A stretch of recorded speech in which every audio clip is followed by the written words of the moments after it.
প্রতি বছর আমরা দীর্ঘ 53 বছর ধরে আমরা থিম পুজোর ওপরে সমাজকে একটা বার্তা দিয়ে থাকি।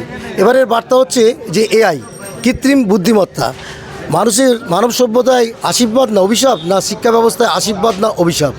এবং বিগত দিনে যে বইয়ের ওপরে নির্ভর করে ছাত্র শিক্ষকরা একটা দারুণ মেলবন্ধন করত এবং সুন্দর একটা সম্পর্ক তৈরি হতো, সেটা থেকে বিচ্ছিন্ন হয়ে কম্পিউটার বেস এডুকেশন, অনলাইন এডুকেশনে গেলাম কোভিডের সময়।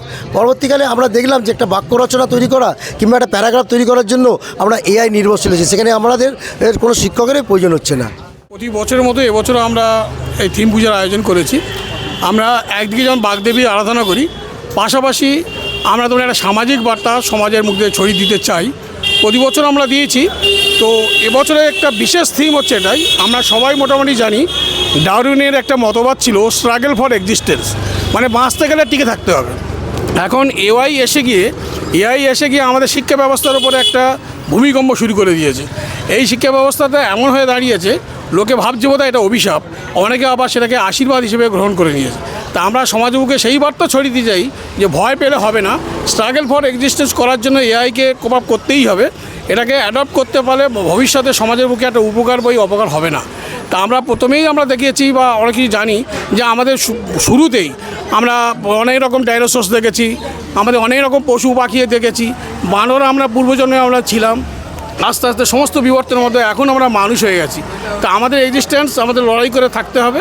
ঠিক তেমনি শিক্ষা ব্যবস্থা যারা পুঁথিগত ছিল, বই ছিল, এখন আস্তে আস্তে ধীরে ধীরে বইগুলো লাইব্রেরির মধ্যে পুঁথিগত হচ্ছে, কিন্তু হাতে উঠে আসছে ল্যাপটপ, কম্পিউটার, সব কিছু, সাথে সাথে হোয়াটসঅ্যাপ, ইনস্টাগ্রাম, এগুলোই।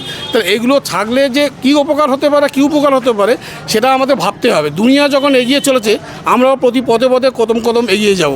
তো এইটাই আমরা ধারণা করব, যেখানে আমাদের এই পশ্চিমবঙ্গ, আমাদের এই শিক্ষা ব্যবস্থা ডুবে যেতে চলেছে, আমরা যেন সেটা ঘুরে দাঁড়াই, আবার যেন বলতে পারি ভারত সভায়, জগৎ সভায় আমাদের শ্রেষ্ঠ আসন লবে এই বাংলা, এই ক্লাব।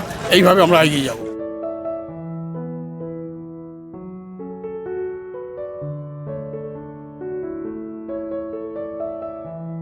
স্বামী ক্লাব তরফ থেকে আমরা প্রত্যেকবারে নতুন নতুন আমরা একটা আবিষ্কার এমন করি।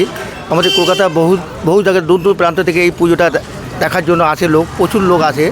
সবাই জানে এটা নতুন কী আকর্ষণ দিয়েছে।